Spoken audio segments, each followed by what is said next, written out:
Hi, my name's Lewis and this is episode 9 of the Cookery School.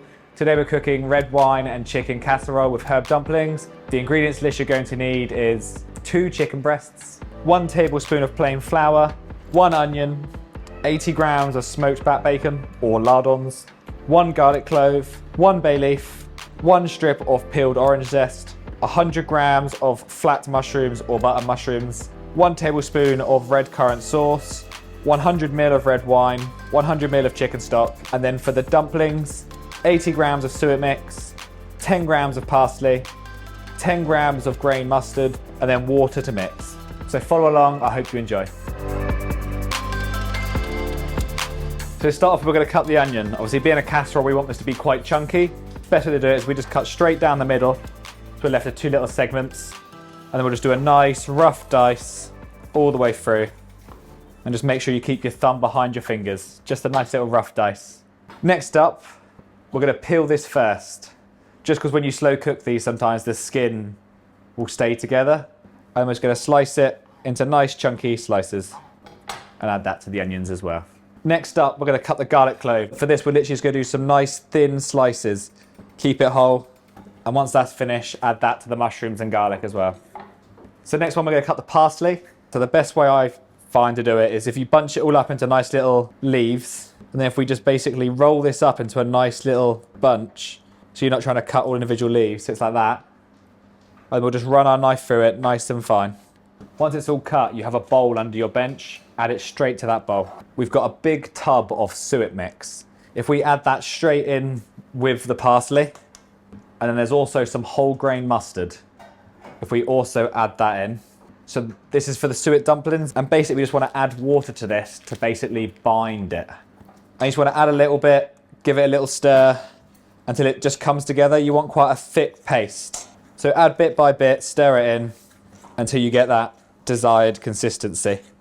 Once everyone's got their dough mixed, basically lightly flour your hand. If you divide it into 3 equal balls, it doesn't matter too much if they're not all equal sizes.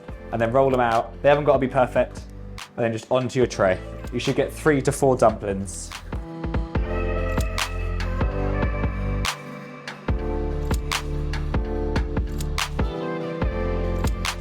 When everyone's got their board out, we're going to start off cutting the bacon first. In the shop, you could buy this bacon lardons and it'll already be cut into lardons for you. But for this, just literally want to dice it up so it's nice little lardons.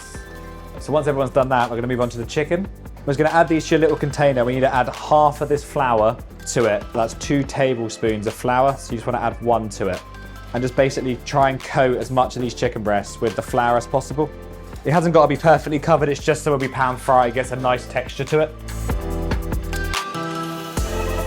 If we add the little bit of flour straight into this pan, and what we want to do is basically just dissolve some of this with a little bit of the red wine.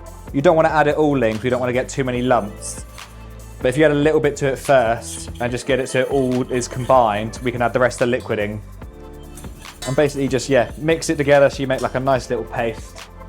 Just slowly keep adding it and mixing it just so you get as little lumps as possible. Once your red wine's all added, we can pour our stock also straight in. Our bay leaf and orange peel. And then followed by our red currant jelly. Because this dish takes about 5 to 6 hours. We'll put a pan on. We just want to just caramelise our chicken breast. So when this is nice and hot, we'll add a little bit of oil and then just pan fry this on both sides. Also, we add the flour because it gives it a nice golden colour and it'll also help thicken our stock. Good thing about slow cooker recipes is we don't want to make sure this isn't really cooked through. So we're going to sear this on both sides, add it to obviously the pan. When this is nice and golden, we're going to add this straight to the pan. If this was your slow cooker, you could just add this straight in, like so. We'll put the lid back on. We'll get a bit of heat back in this pan, and then what we'll do is we'll add our bacon. We're just looking at getting as much colour and everything as possible so it gives a nice rich flavour throughout the casserole. So always try and spread it out, more surface area. When we're happy with that, what we're going to do is add it to our pan as well. And next up, if you wanted to, you could separate your onions and garlic and mushrooms and fry them all off separately. We're just going to go straight in with all. And when this goes in, we're just going to turn the heat down a little bit and add a little bit of oil. We just want this to sweat down a little bit, so it's less of a volume to go into the pan. It will release a little bit of liquid, So when you're happy with all your veg coloured off, add that to your pan. Obviously for this recipe we're going to add this to the pan just to demonstrate, but ideally you'd add this to a slow cooker and then put on a medium heat for 2 to 3 hours to slow cook, and then for the last 30 minutes to an hour add your dumplings just to cook off in the stock.